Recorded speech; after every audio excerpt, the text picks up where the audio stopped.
എന്റെ പട്ടിണി ഒരു ഭൗതിക പ്രശ്നമാണ്, പക്ഷെ എന്റെ അയൽക്കാരന്റെ പട്ടിണി ഒരാത്മീയ പ്രശ്നമാണ്.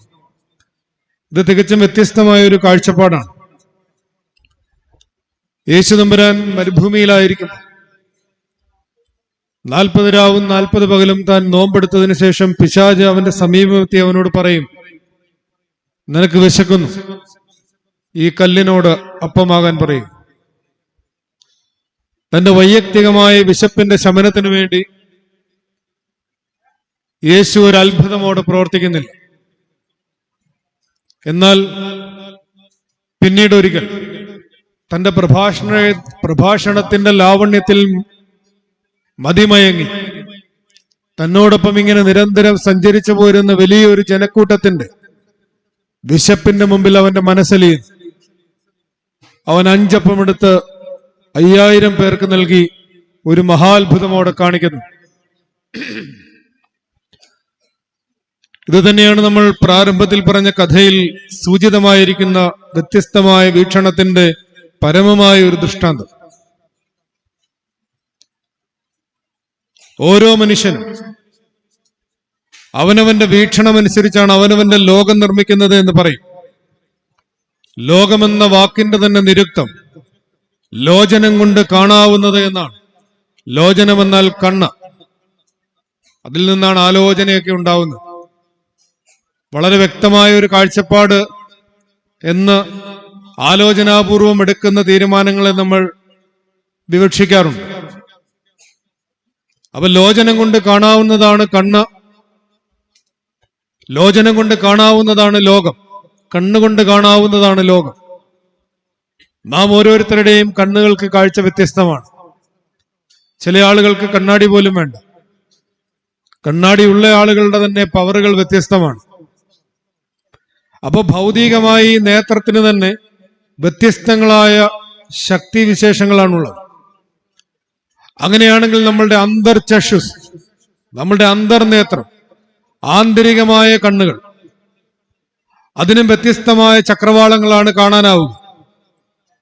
ഓരോ മനുഷ്യന്റെയും ധാരണകളുടെയും തെറ്റിദ്ധാരണകളുടെയും അറിവിന്റെയും അറിവുകേടിന്റെയും ഒക്കെ പശ്ചാത്തലത്തിൽ നിന്നുകൊണ്ടാണ് ഓരോരുത്തരും അവരവരുടേതായ ലോകങ്ങൾ നിർമ്മിക്കുന്നത്. MN വിജയൻ മാഷിന്റെ ഒരു പുസ്തകത്തിന്റെ തലക്കെട്ട് തന്നെ മനുഷ്യർ പാർക്കുന്ന ലോകങ്ങളെന്നാണ്. മനുഷ്യർ പാർക്കുന്ന ലോകമെന്നല്ല, മനുഷ്യർ പാർക്കുന്ന ലോകങ്ങളെന്നാണ്. ക്രിസ്തുവിന് വളരെ മുമ്പ് ജീവിച്ചിരുന്ന ഒരു യവന തത്വചിന്തകനാണ് ഹെരാക്ലിറ്റസ്. അദ്ദേഹം പറയും, ഉറങ്ങുന്നവർക്കെല്ലാം അവരവരുടേതായ ഓരോ ലോകങ്ങളുണ്ട്, എന്നാൽ ഉണർന്നെണീറ്റവർക്ക് പൊതുവായി ഒരൊറ്റ ലോകമേ ഉള്ളൂ. വ്യത്യസ്ത കാരണങ്ങൾ കൊണ്ട് ഉറങ്ങിപ്പോകുന്ന മനുഷ്യരുണ്ട്, സമ്പത്തിൽ മയങ്ങിപ്പോകുന്ന മനുഷ്യരുണ്ട്, അധികാരത്തിൽ മയങ്ങിപ്പോകുന്ന മനുഷ്യരുണ്ട്, പ്രശസ്തിയിൽ മയങ്ങിപ്പോകുന്ന മനുഷ്യരുണ്ട്, കാമനകളിൽ മയങ്ങിപ്പോകുന്ന മനുഷ്യരുണ്ട്. ഇങ്ങനെ വ്യത്യസ്ത കാരണങ്ങൾ കൊണ്ട് അസൂയയിൽ മയങ്ങിപ്പോകുന്ന മനുഷ്യരുണ്ട്, പ്രതികാരാഗ്നിയിൽ മയങ്ങിപ്പോകുന്ന മനുഷ്യരുണ്ട്.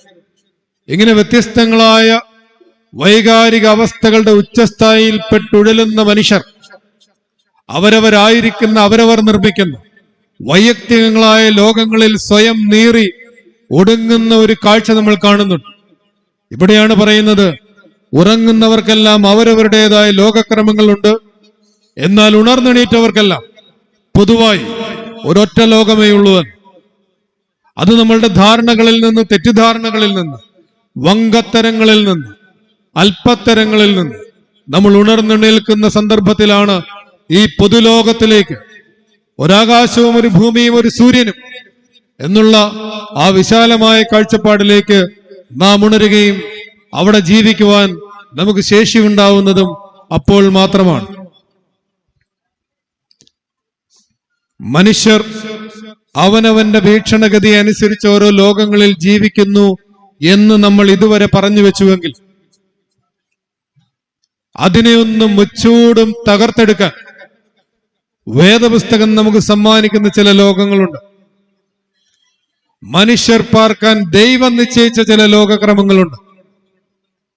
അത് ഭൂതകാലത്തിലും വർത്തമാനകാലത്തിലും ഭാവി കാലത്തിലും എങ്ങനെയാണ് മനുഷ്യൻ ജീവിക്കേണ്ടിയിരുന്നത്, ജീവിക്കേണ്ടത്, ജീവിക്കാൻ പോകുന്നത് എന്നുള്ളത് നമ്മളെ സൂചിപ്പിക്കുന്ന തരത്തിൽ വ്യത്യസ്തങ്ങളായ ലോകക്രമങ്ങളെ കുറിച്ച് തിരുവെഴുത്ത് നമ്മളോട് പറയുന്നുണ്ട്.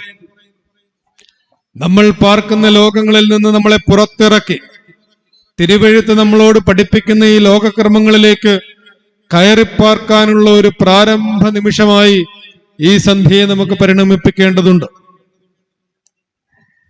ദൈവം മനുഷ്യന് പാർക്കാൻ നിശ്ചയിച്ച ഈ ലോകങ്ങളെക്കുറിച്ച് എനിക്കൊരു സൂചന ലഭിക്കുന്നത് 18-ാം നൂറ്റാണ്ടിൽ ജീവിച്ചിരുന്ന saint Simon the new theologian, നവീന ദൈവശാസ്ത്രജ്ഞനായ ശിമയോൻ എന്ന് പറയുന്ന പിതാവിന്റെ എഴുത്തുകളിൽ നിന്നാണ്. വളരെ ചെറിയൊരു പരാമർശം മാൻ ആൻഡ് ദ എൻവയോൺമെന്റ് എന്ന ഗ്രന്ഥത്തിൽ അദ്ദേഹത്തിൻ്റെതായി വായിക്കാനിടയായി. അദ്ദേഹം പറയുന്നു, മനുഷ്യർക്ക് പാർക്കാൻ ദൈവം 3 ലോകക്രമങ്ങൾ നിശ്ചയിച്ചിട്ടുണ്ട്. 1 ഏദൻ തോട്ടത്തിലെ ലോകം, 2 പെട്ടകത്തിലെ ലോകം, 3 ഞാൻ നിന്നെ കാണിപ്പാനിരിക്കുന്ന ദേശം. 1 ഭൂതകാലത്തിന്റെ സുവർണ സ്മൃതികളെ ഓർമ്മിപ്പിക്കുമെങ്കിൽ 2 വർത്തമാനകാലത്തിന്റെ യാഥാർത്ഥ്യങ്ങളെ ഓർമ്മിപ്പിക്കുമെങ്കിൽ 3-ാമത്തേത് ഭാവി കാലത്തിന്റെ അനുഭൂതികളെ ഓർമ്മിപ്പിക്കുന്നതാണ്. ഈ 3 ലോകക്രമങ്ങളും ഉൽപ്പത്തി പുസ്തകം 1-ാം അധ്യായം മുതൽ 11-ാം അധ്യായം, അല്ലെങ്കിൽ കൃത്യമായി പറഞ്ഞാൽ 12-ാം അധ്യായം 1-ാം വാക്യം വരെ ഉള്ള ഭാഗത്തിൽ ഉൾപ്പെടുന്നതാണ്. ഉൽപ്പത്തി പുസ്തകം 1-ാം അധ്യായം മുതൽ 11-ാം അധ്യായം വരെയുള്ള ആ ഭാഗത്തെക്കുറിച്ച് പൊതുവെ വേദപുസ്തക പണ്ഡിതന്മാർ പറയുന്നത് അത് വേദപുസ്തകത്തിന്റെ ഇൻട്രൊഡക്ടറി പാർട്ടാണെന്നാണ്, ഒരവതാരികയാണെന്നാണ്. എല്ലാ പുസ്തകങ്ങൾക്കും ഒരു അവതാരികയുണ്ട്. നമ്മൾ ഏത് പുസ്തകം വായിച്ചാലും വാങ്ങിച്ചാലും നമ്മൾ കാണും ആ പുസ്തകത്തിന് ഒരു അവതാരിക ഭാഗമുണ്ട്. ഒരാൾ ആ പുസ്തകം അവതരിപ്പിക്കുന്നുണ്ടാവും, ആ അവതാരികയിലുണ്ടാവും എന്താണ് ആ പുസ്തകത്തിൽ എഴുത്തുകാരൻ ഉദ്ദേശിച്ചിട്ടുള്ളത്, ആ പുസ്തകത്തിന്റെ സത്തയും സാരാംശവും എന്താണ് എന്ന് ആ പുസ്തകത്തിൽ ആ അവതാരികയിൽ കൊടുത്തിട്ടുണ്ടാവും. അത്തരത്തിൽ സത്യവേദ പുസ്തകത്തിന്റെ ഒരു അവതാരിക ഭാഗമാണ് ഉൽപ്പത്തി പുസ്തകം 1 മുതൽ 11 വരെയുള്ള അധ്യായങ്ങൾ എന്ന് പറയുന്നു. അതിൽ പരാമർശിക്കുന്ന പ്രീ ഹിസ്റ്റോറിക്, ചരിത്രാതീത കാലമെന്ന് വിവക്ഷിക്കുന്ന ഈ ആദ്യത്തെ 11 അധ്യായങ്ങളിലാണ് ഈ 3 കഥാസന്ദർഭങ്ങളും ഉൾക്കൊള്ളുന്നത്. യഥാർത്ഥത്തിൽ ഇതിനെ ചരിത്രാതീത കാലമെന്ന് വിശേഷിപ്പിക്കുന്നത് എന്തുകൊണ്ടാണ്? എബ്രായ വേദചരിത്രത്തിന്റെ നിയതമായ സ്പഷ്ടമായ ഒരു ചരിത്രഗതി അത് ആരംഭിക്കുന്നത് ഉൽപ്പത്തി പുസ്തകം 12-ാം അധ്യായം 1-ാം വാക്യത്തിൽ അബ്രാമിന്റെ ദേശാന്തര യാത്ര മുതൽ അബ്രാമിൽ നിന്ന് ഇസ്ഹാക്കിലേക്കും, ഇസ്ഹാക്കിൽ നിന്ന് യാക്കോബിലേക്കും, യാക്കോബിൽ നിന്ന് യൗസേപ്പിലേക്കും, പിന്നീട് മിസ്രൈമിലുള്ള ഇസ്രായേൽ മക്കളുടെ പ്രവാസത്തിലേക്കും, അവരുടെ വിമോചന നായകനായ മോശയിലേക്കും, മോശയിൽ നിന്ന് യോശുവായിലേക്കും, പിന്നീട് കനാൻ ദേശത്തേക്കും, ന്യായാധിപന്മാരിലേക്കും, രാജാക്കന്മാരിലേക്കും, രാജാക്കന്മാരുടെ കാലത്ത് ശലോമോന്റെ മക്കളുടെ കാലത്തുള്ള വിഭജനത്തിലേക്കും, പിന്നീടുള്ള പ്രവാസത്തിലേക്കും, പ്രവാസത്തിന് ശേഷമുള്ള പ്രവാചകന്മാരിലേക്കും, ആ പ്രവാചകന്മാരുടെ പ്രവചനത്തിന്റെ സമാപ്തിയായി യോഹന്നാൻ സ്നാപകൻ എന്ന് പറയുന്ന അവസാനത്തെ പ്രവാചകനിലേക്കും, ആ അവസാനത്തെ പ്രവാചകന്റെ വഴിയൊരുക്കലിന്റെ സമാപനമായി മശിഹായുടെ വരവിലും എത്തിച്ചേരുന്ന ഇസ്രായേലിന്റെ മശിഹാ ചരിത്രത്തിന്റെ നിയതവും സ്പഷ്ടവുമായ ചരിത്രാഖ്യാനം ഉൽപ്പത്തി പുസ്തകം 12-ാം അധ്യായം 1-ാം വാക്യം മുതലാണ് ആരംഭിക്കുന്നത് എന്ന് നമുക്ക് പറയാം. അതിന് തൊട്ടു മുന്നായുള്ളതെല്ലാം ചരിത്രാതീത കാലമെന്ന് പൊതുവെ വിശേഷിപ്പിക്കും. ആ ചരിത്രാതീത കാലത്തിലെ 1-ാമത് ദൈവം പറയുന്ന ലോകക്രമമാണ് ഏദൻ തോട്ടത്തിലെ ലോകം. എങ്ങനെയാണ് ഏദൻ തോട്ടത്തിലെ ലോകം വർണ്ണിക്കുന്നത്? ഉൽപ്പത്തി പുസ്തകം ആരംഭിക്കുന്നത് എങ്ങനെയാണ്? ആദിയിൽ ദൈവം ആകാശവും ഭൂമിയും സൃഷ്ടിച്ചു. ഭൂമി പാഴായും ശൂന്യമായും ഇരുന്നു. ആഴത്തിന്മീതെ ഇരുളുണ്ടായിരുന്നു. ദൈവത്തിന്റെ ആത്മാവ് വെള്ളത്തിന്മീതെ പരിവർത്തിച്ചു കൊണ്ടിരുന്നു. വെളിച്ചമുണ്ടാകട്ടെ എന്ന് ദൈവം കൽപ്പിച്ചു. വെളിച്ചമുണ്ടായി. വെളിച്ചം നല്ലത് എന്ന് ദൈവം കണ്ടു. ഇങ്ങനെയാണ് വേദപുസ്തകം പ്രാരംഭം കുറിക്കുന്നത്. മഹാനായ വിശുദ്ധ ബെസേലിയോസ് പറയും, ഉൽപ്പത്തി പുസ്തകം ആരംഭിക്കുമ്പോൾ ആദിയിൽ ദൈവം ആകാശവും ഭൂമിയും സൃഷ്ടിച്ചു എന്ന് പറയുമ്പോൾ അത് ഒരു ഒറ്റ വരി തലക്കെട്ടായിട്ട് നിങ്ങൾ കരുതണം. അദ്ദേഹം എക്സാമറോണിൽ ഇത് വിശദീകരിക്കുമ്പോൾ പറയുന്നത് ഇങ്ങനെയാണ്. നമ്മളിങ്ങനെ ഒരു അസൈൻമെന്റ് ഒക്കെ നമ്മുടെ ഭാഷയിൽ പറഞ്ഞാൽ, നമ്മൾ സ്കൂളിലോ കോളേജിലോ ഒക്കെ ഒരു അസൈൻമെന്റ് കൊടുക്കുമ്പോൾ ഒരു വിഷയത്തെ പുരസ്കരിച്ചാണ് എഴുതുന്നത്. ആ വിഷയത്തിന് അസൈൻമെന്റ് എഴുതുമ്പോൾ അതിന്റെ ഒരു തലക്കെട്ട് കൊടുക്കും. എന്താണ് ആ തലക്കെട്ടാണത്? In the beginning God created heaven and earth. പിന്നെ ഓരോ ദിവസവും എന്താണ് സൃഷ്ടിച്ചത് എന്ന് കൃത്യമായി 1, 2 ക്രമമിട്ട് പറയുകയാണ്. 1-ാം ദിവസം വെളിച്ചമുണ്ടായി എന്നാണ് പറയുക. 2-ാം ദിനം വെള്ളം വേർതിരിച്ചു. 3-ാം ദിനം കരയുണ്ടായി, പുല്ലും വിത്തുള്ള സസ്യങ്ങളും ഉണ്ടായി, ഫലം കായ്ക്കുന്ന മരങ്ങളും ഉണ്ടായി. 4-ാം ദിനം സൂര്യനും ചന്ദ്രനും ഉണ്ടായി. 5-ാം ദിനം ജലജന്തുക്കളും പറവകളും ഉണ്ടായി. 6-ാം ദിനം ഭൂചര ജന്തുക്കളുണ്ടായി. ഒടുവിൽ അന്ന് അന്തിയായപ്പോഴേക്കും മനുഷ്യനും ഉണ്ടാവുന്നു. പിന്നെ നമുക്കറിയാവുന്നതുപോലെ, ആദമേ നിന്നെ ഞാൻ തോട്ടത്തിലാക്കി, തോട്ടം സൂക്ഷിപ്പാനും കായ്കനികൾ ഭക്ഷിപ്പാനും എന്നുള്ള കഥ പറയുന്നത് പോലെ വേദപുസ്തകത്തിൽ ഇങ്ങനെ പറഞ്ഞു പോവുകയാണ്. ഏദൻ തോട്ടത്തിന്റെ കഥ. ഇതൊരു കഥയല്ലേ? ഇതൊരു കഥയല്ലേ? എന്തുകൊണ്ടാണ് സനാതന പാരമ്പര്യങ്ങളിലെല്ലാം, പുരാതന പാരമ്പര്യങ്ങളിലെല്ലാം സത്യം കഥാരൂപത്തിൽ തലമുറകളിൽ നിന്ന് തലമുറകളിലേക്ക് പറഞ്ഞു കൊടുക്കുന്നത്? മഹാഭാരതം എന്ന ഇതിഹാസം നമ്മൾക്കെല്ലാവർക്കും അതിന്റെ സംക്ഷിപ്തം അറിയാം. പാണ്ഡവരും കൗരവരും തമ്മിലുള്ള കുരുക്ഷേത്ര യുദ്ധമാണ്. കൃഷ്ണന്റെ സഹായത്തോടുകൂടിയാണ് പാണ്ഡവർ ആ യുദ്ധത്തിൽ വിജയിക്കുന്നത് എന്ന് നമുക്കറിയാം. കൗരവപക്ഷത്ത് 101 പേരുണ്ട്. അതിലൊന്നാമത്തവൻ ദുര്യോധനൻ. ധനം ദുർവ്യയം ചെയ്യുന്നവനാരോ അവനാണ് ദുര്യോധനൻ, നമ്മുടെ ഭാഷയിലെ ധൂർത്തപുത്രൻ. രണ്ടാമതൊരുത്തൻ ദുശാസനൻ, തെറ്റായ ശാസനകൾ മാത്രം പറയുന്നവൻ, വായിൽ അസഭ്യം മാത്രം പറയുന്നവൻ ദുശാസനൻ. ഇങ്ങനെ കൂട്ടി ദുശള വരെ 101.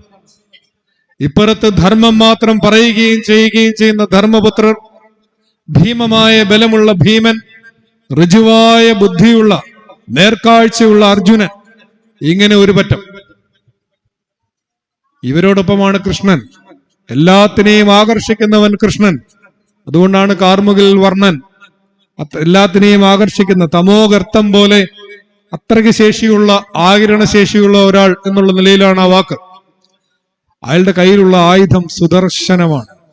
ആ സുദർശന ചക്രം കൊണ്ടാണ് അയാൾ അധർമ്മത്തെ, അധർമ്മമൂർത്തികളെ എല്ലാം നിഗ്രഹിക്കുന്നത്. സുദർശനം എന്ന വാക്കിന്റെ അർത്ഥം സുദർശനം, നല്ല കാഴ്ച, നല്ലത് കാണാനുള്ള കണ്ണ്. നല്ലത് കാണാനുള്ള കണ്ണുണ്ടെങ്കിൽ തിന്മകളെ നിഗ്രഹിക്കാൻ എന്തെളുപ്പമാണ്. നമ്മൾ പരസ്പരം എത്ര അടുപ്പമുള്ളവരാണെങ്കിലും അറിവുള്ളവരാണെങ്കിലും, നമ്മൾക്ക് എത്ര നാൾ ഒരുമിച്ച് സഹവസിച്ചവരാണെങ്കിലും, അയാളുടെ നമ്മളുടെ സഹയാത്രികന്റെ 10 നല്ല ഗുണങ്ങളാണോ 10 ചീത്ത ഗുണങ്ങളാണോ 10 മിനിറ്റ് കൊണ്ട് ഒരു വെള്ള പേപ്പറിൽ പെട്ടെന്ന് എഴുതാൻ പറ്റുന്നത്? ചീത്ത ഗുണങ്ങളെല്ലാം നമ്മുടെ ഉള്ളിൽ കിടപ്പുണ്ട്, പെട്ടെന്ന് നമുക്ക് എഴുതാൻ പറ്റും. നല്ലത് നമ്മൾ പറഞ്ഞു വരുമ്പോൾ 2, 3, 4 എണ്ണം കഴിയുമ്പോൾ നമ്മൾ പിന്നെ ചിന്തിക്കാൻ തുടങ്ങും. ഇനി എന്നെ പറയണോ? പറഞ്ഞ അവൻ ഇനി അഹങ്കരിച്ചു പോയാലോ? ഇല്ല, നല്ലത് പറയാൻ വലിയ പ്രയാസമാണ് നമുക്ക്. സുദർശനം, നല്ലത് കാണാനുള്ള ഒരു കണ്ണ്, അതുണ്ടാവുക എന്ന് മഹാഭാരതത്തിന്റെ ഈ കഥ ഞാൻ ഒരു തത്വം മാത്രമേ അവിടെ വിശദീകരിക്കുന്നുള്ളൂ. എന്തുകൊണ്ട് കഥാരൂപത്തിൽ പറയുന്നു? വേദപുസ്തകത്തിൽ ഏദൻ തോട്ടത്തിലെ കഥ നമ്മളോട് ഒന്നാമത് പറയുന്നത് നല്ലത് കാണാൻ ഒരു കണ്ണുണ്ടാവണമെന്ന് തന്നെയാണ്. കാരണം വേദപുസ്തകത്തിൽ ഓരോ ദിവസത്തെയും സൃഷ്ടി കഴിയുമ്പോൾ ദൈവം എന്താ പറയുക? എല്ലാം നല്ലത്, എവരിത്തിങ് ഈസ് ഗുഡ്. എല്ലാം നല്ലത് എന്ന് പറയുന്ന ഒരു ലോകവും കാലവുമാണ് ഏദൻ തോട്ടത്തിൻ്റെത്. നാം ജീവിക്കുന്ന നമ്മുടെ ധാരണകളുടെയും തെറ്റിദ്ധാരണകളുടെയും അറിവിന്റെയും അറിവുകേടിന്റെയും താന്താങ്ങളുടെ ലോകത്തിൽ നിന്ന് പുറത്തിറങ്ങി വേദപുസ്തകം പഠിപ്പിക്കുന്ന ഒന്നാമത്തെ ലോകക്രമത്തിൽ നമ്മളുടെ ആവാസം ഉറപ്പിക്കണമെങ്കിൽ നമ്മൾ ആദ്യം പരിശീലിക്കേണ്ടത് നല്ലത് കാണാൻ ഒരു കണ്ണ് നമുക്കുണ്ടാവണം. എല്ലാവരുടെയും നന്മയെ അംഗീകരിക്കാൻ, എല്ലാത്തിന്റെയും നന്മയെ അംഗീകരിക്കാൻ ഉള്ള ഒരു കാഴ്ചപ്പാട്, വിശാലമായ ഒരു കാഴ്ചപ്പാട് നമുക്കുണ്ടാവണമെന്ന് തന്നെയാണ്. Christ is the human face of God എന്നാണ് പറയുക. ക്രിസ്തു ദൈവത്തിന്റെ മാനുഷിക മുഖമെന്നാണ് പിതാക്കന്മാര് പറയുക. ക്രിസ്തുവിന്റെ കാഴ്ചപ്പാട് നോക്കുക. ക്രിസ്തുവിനെ അനുകരിക്കലാണല്ലോ ആത്യന്തികമായി നമ്മുടെ എല്ലാവരുടെയും ജീവിതത്തിന്റെ ഭാഗധേയം. അങ്ങനെയാണെങ്കിൽ ഒരു വേശ്യ എന്ന് പറഞ്ഞാൽ നമ്മളെ സംബന്ധിച്ചിടത്തോളം ശരീരം വിൽക്കുന്നവളെന്നാണ്. പക്ഷെ ക്രിസ്തുവിന്റെ മുമ്പിൽ അങ്ങനെ ഒരുവൾ ചെല്ലുമ്പോ അവൾക്കൊരു പുതിയ അർത്ഥം ക്രിസ്തു കൊടുക്കുന്നുണ്ട്. പാപമോചനം വാങ്ങിക്കുന്നവൾ. ഒരു കള്ളൻ എന്ന് പറഞ്ഞാൽ നമുക്കറിയാവുന്ന അർത്ഥം ഈ ഭൂമിയിലെ സ്വർണവും പണവും ഒക്കെ മോഷ്ടിക്കുന്നവനെന്നാണ്. എന്നാൽ ക്രിസ്തു ഒരു കള്ളന് നൽകുന്ന അർത്ഥം മനസ്സ് വെച്ചാൽ പറുദീസ വരെ മോഷ്ടിക്കാൻ ശേഷിയുള്ളവനാണ് ഒരു കള്ളൻ എന്നാണ്. ഇതാണ് വ്യത്യസ്തമായ ഒരു കാഴ്ചപ്പാട്, വ്യതിരക്തമായ ഒരു കാഴ്ചപ്പാട്, വേറിട്ട ഒരു നിലപാട് എന്ന് പറയുന്നത്. ഇങ്ങനെ നല്ലത് കാണാൻ ഏത് തിന്മപ്പെട്ട അവസ്ഥയിലും ഏത് തരത്തിലുള്ള മോശം സാഹചര്യത്തിലും ഒരു മെച്ചപ്പെട്ട കാലത്തെ സ്വപ്നം കാണാൻ, ഒരു മെച്ചപ്പെട്ട അവസ്ഥയെ സ്വപ്നം കാണാൻ നമുക്ക് ശേഷി ഉണ്ടാവണം. എല്ലാം നല്ലതിനെ വരൂ. ദൈവം നമുക്കായി ഒരുക്കുന്നതെല്ലാം നല്ലതിനായി നന്മയ്ക്കായി കൂടി വ്യാപരിക്കുന്നു എന്ന് പറയുന്ന ആ അപ്പോസ്തലന്മാരുടെ ഒരു തെളിമയുണ്ടല്ലോ, അവരുടെ ബൗദ്ധികതയുടെ ഒരു തെളിമയുണ്ടല്ലോ. ആ തെളിമയിലേക്കാണ് നാം ഓരോരുത്തരും വളർന്ന് വരേണ്ടത് എന്ന തിരുവെഴുത്തിലെ ഒന്നാം ലോകത്തിന്റെ ഒന്നാമത്തെ ആശയം നമ്മളോട് പറയും. വീണ്ടും ഞാൻ ഒന്നുകൂടെ പറയട്ടെ, ഇതൊരു കഥയല്ലേ? എന്തുകൊണ്ടാണ് കഥാരൂപത്തിൽ ഇങ്ങനെ പറയുന്നത്?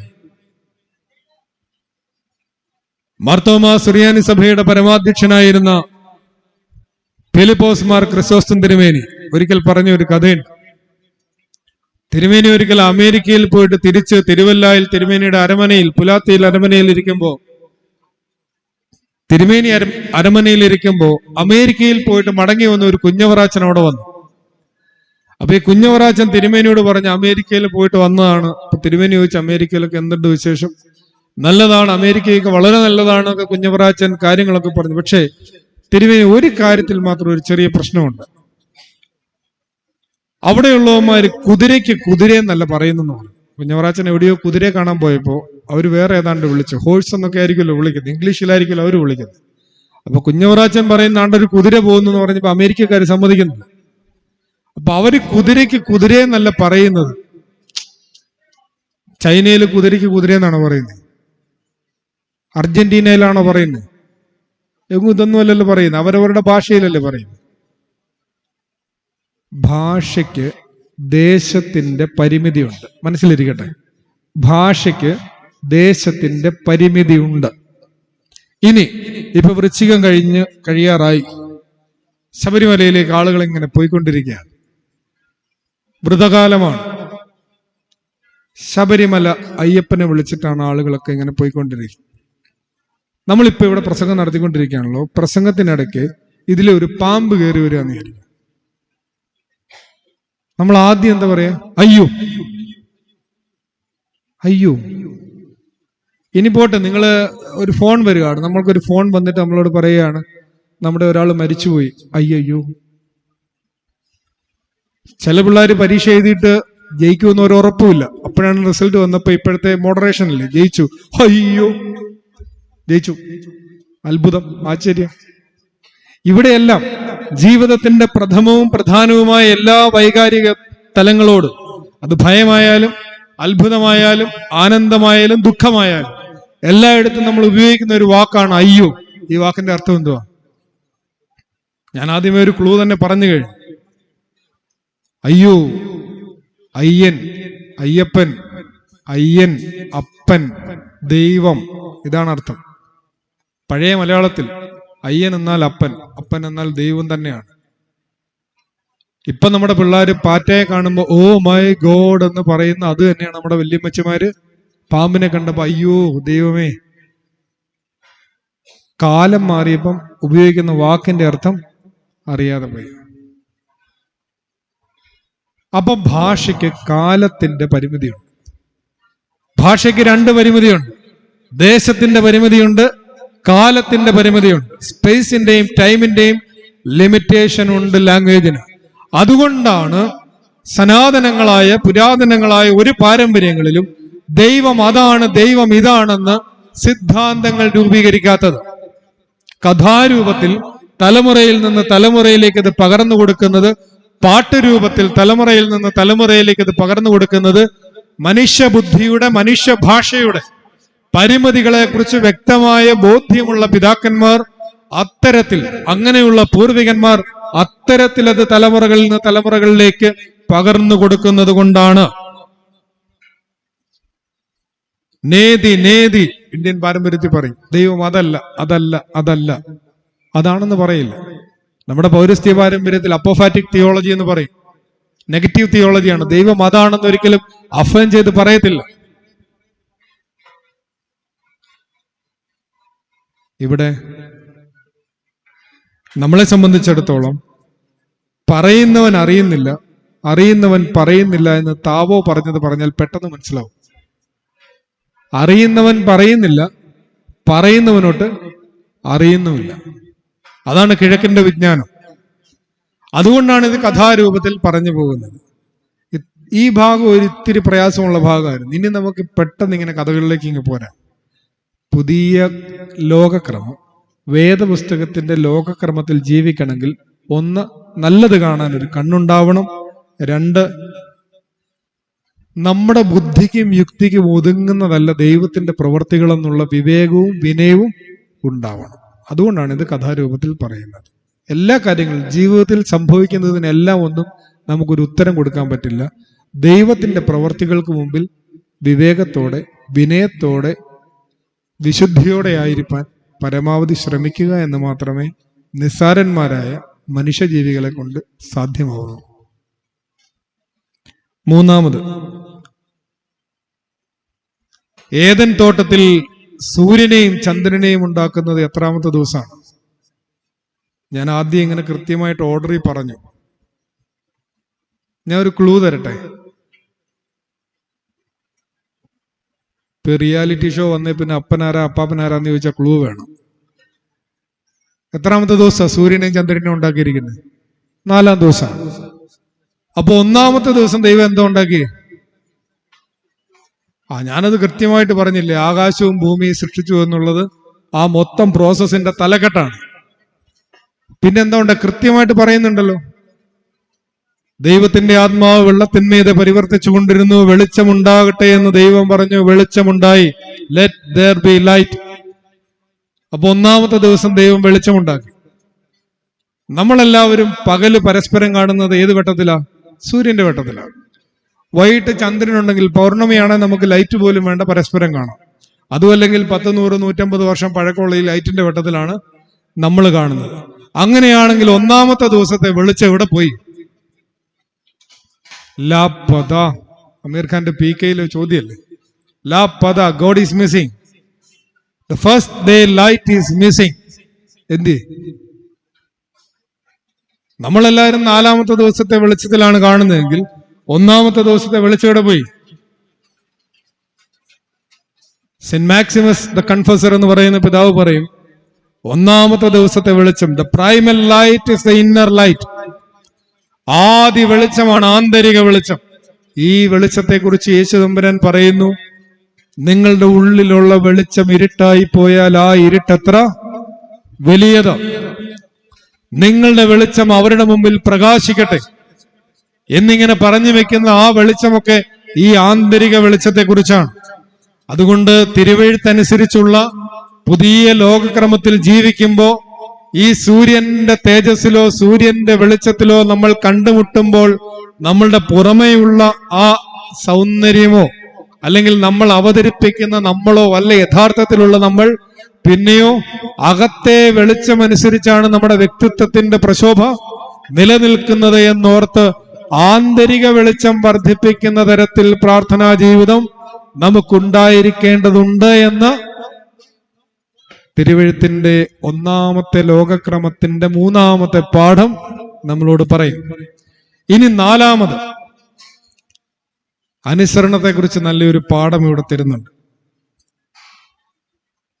ഏദൻ തോട്ടത്തിൽ ആദം ദൈവത്തെ അനുസരിക്കുന്നില്ല, ദൈവം പറഞ്ഞത് കേട്ടില്ല. അതാണ് ആദാമിന്റെ പാപം. അപ്പൊ എന്താ ഈ അനുസരണം? അനുസരണം എന്താ? അനുസരണം എന്ന് പറഞ്ഞാൽ എന്താ? പറഞ്ഞാൽ കേൾക്കുന്നല്ലേ? പക്ഷെ അല്ല, അനുസരണം എന്ന് പറഞ്ഞാൽ പറയാതെ കേൾക്കുന്നു. അനുസരണം പറഞ്ഞാൽ കേൾക്കുന്നതാണെന്ന് ഞാൻ സമ്മതിക്കത്തില്ല. കാരണം എന്നോട് ഒന്ന് രണ്ട് പ്രായമുള്ള ആളുകൾ 2-3 പഴഞ്ചൊല്ല് പറഞ്ഞു തന്നിട്ടുണ്ട്. അതിൽ ഒന്നാമത്തെ പഴഞ്ചൊല്ല്, പറഞ്ഞാൽ കേൾക്കുന്നവനെ കണ്ടാൽ കുളിക്കണമെന്ന്. പറഞ്ഞാൽ കേൾക്കുന്നവനെ കണ്ടാൽ കുളിക്കണം. ഉണ്ടേച്ച് കുളിക്കുന്നവനെ കണ്ടാൽ തൊഴിക്കണമെന്ന് പറയത്തില്ലേ? എന്ന് പറഞ്ഞ പോലെ തന്നെ പറഞ്ഞാൽ കേൾക്കുന്നവനെ കണ്ടാൽ കുളിക്കണം. രണ്ടാമത്തെ പഴഞ്ചൊല്ല്, പറഞ്ഞാൽ കേൾക്കുന്നവരുടെ കാലത്ത് നാട് മുടിഞ്ഞു പോകും. അപ്പൊ അനുസരണം എന്ന് പറഞ്ഞാൽ പറഞ്ഞാൽ കേൾക്കലല്ല, പറയാതെ കേൾക്കലാണ്. ഇത് തമ്മിലുള്ള വ്യത്യാസം എന്താ? ഏദൻ തോട്ടത്തിൽ വെച്ച് ദൈവം ആദമിനോട് പറഞ്ഞു, ആദമേ ആദമേ, ഈ പഴം പറിച്ച് തിന്നരുത്, ഈ മരത്തിന്റെ പഴം പറിച്ച് തിന്നരുത്. ആദം കേട്ടോ? കേട്ടില്ല. പറഞ്ഞിട്ടും കേട്ടില്ല.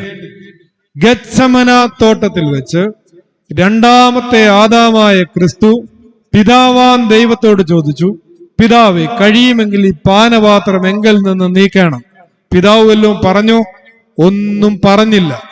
പറയാതെ തന്നെ പുത്രൻ കേട്ടു, നിന്റെ ഇഷ്ടം പോലെ തന്നെ എന്റെ ജീവിതത്തിൽ സംഭവിക്കട്ടെ എന്ന് പറഞ്ഞ് എഴുന്നേറ്റ് പോകുന്നു. ഒന്നാമത്തെ തോട്ടത്തിൽ പറഞ്ഞിട്ടും കേട്ടില്ല, രണ്ടാമത്തെ തോട്ടത്തിൽ പറയാതെ കേട്ടു.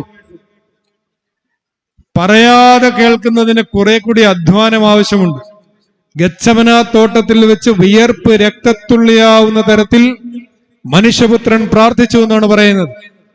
പരിശുദ്ധനായ പാമ്പാടി തിരുമേനി ഒരിക്കൽ ചോദിച്ചിട്ടുണ്ട്, ദൈവത്തിന്റെ ഹിതമനുസരിക്കുവാൻ ദൈവ തിരുമകൻ വിയർപ്പ് രക്തത്തുള്ളിയാവുന്ന തരത്തിൽ പ്രാർത്ഥിച്ചുവെങ്കിൽ നിസ്സാരന്മാരായ നമ്മളൊക്കെ നമ്മളുടെ തന്നിഷ്ടങ്ങളും തന്റെ ഇടങ്ങളും മാറ്റിവെച്ച് ദൈവത്തിന്റെ ഹിതം നമ്മുടെ ജീവിതത്തിൽ പ്രാവർത്തികമാക്കാൻ എത്രയധികം പ്രാർത്ഥിക്കേണ്ടതായിട്ടുണ്ട്.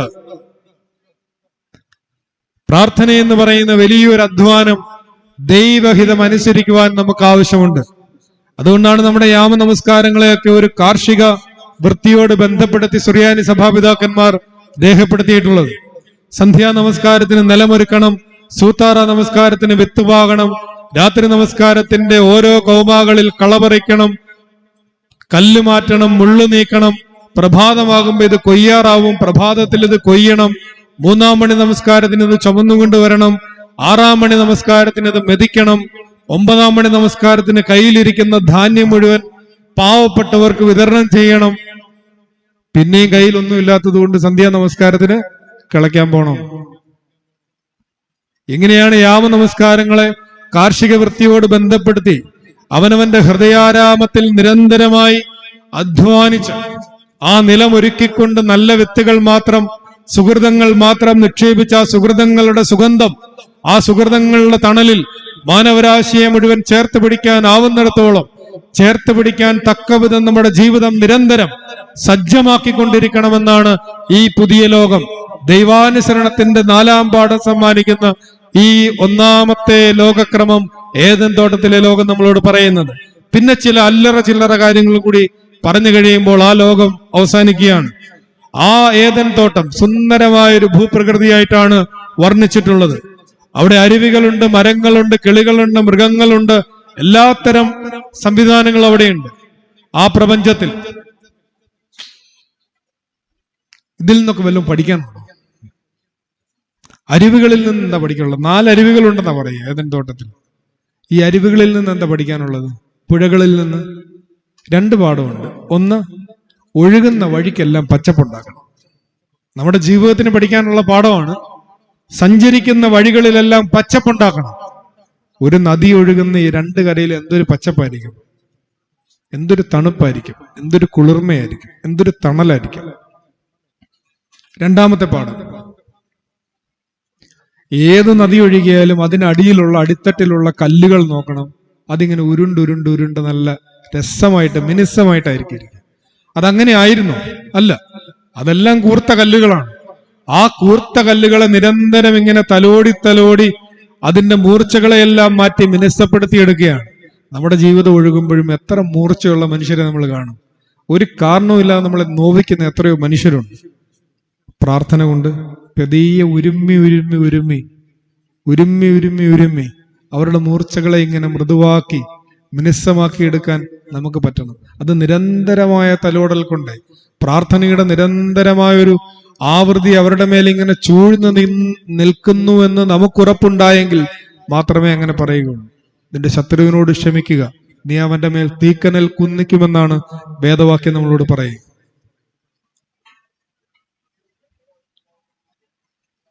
ഇനി കിളികളിൽ നിന്ന് എന്താ പഠിക്കാനുള്ളത്? ഏതെങ്കിലും ഒരു കാക്ക താടിക്ക് കൈയും കൊടുത്തിരിക്കുന്ന കണ്ടിട്ടുണ്ടോ? ഉണ്ടോ? കാക്കയെ നോക്കാൻ പറ്റിയിട്ടില്ല. നിങ്ങളുടെ വീട്ടിലെ കോഴി, താറാവ് ഇതെല്ലാം ഉണ്ടെങ്കിൽ ഏതെങ്കിലും ഒരു കോഴിക്കുഞ്ഞ് താടിക്കും കൈ കൊടുത്ത് ഇങ്ങനെ ഇരിക്കുന്ന കണ്ടിട്ടുണ്ടോ? ഇല്ല. നമ്മുടെ കർത്താവും കണ്ടിട്ടില്ല. അതുകൊണ്ട് കർത്താവ് പറഞ്ഞ ആകാശപ്പറവുകളെ നോക്കുവിൻ, വിതയ്ക്കുന്നില്ല, കൊയ്യുന്നില്ല, യാതൊരു പ്രശ്നവും ഇല്ല അതുങ്ങൾക്ക്.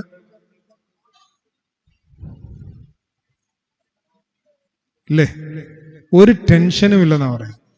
എന്താ ഈ ടെൻഷൻ എന്ന് പറഞ്ഞാൽ എന്തുവാ? ഗുരു നിത്യം പറയുന്നുണ്ട്, ടെൻസിൽ നിന്നുണ്ടാവുന്നതാണ് ടെൻഷൻ എന്നാ പറയാം.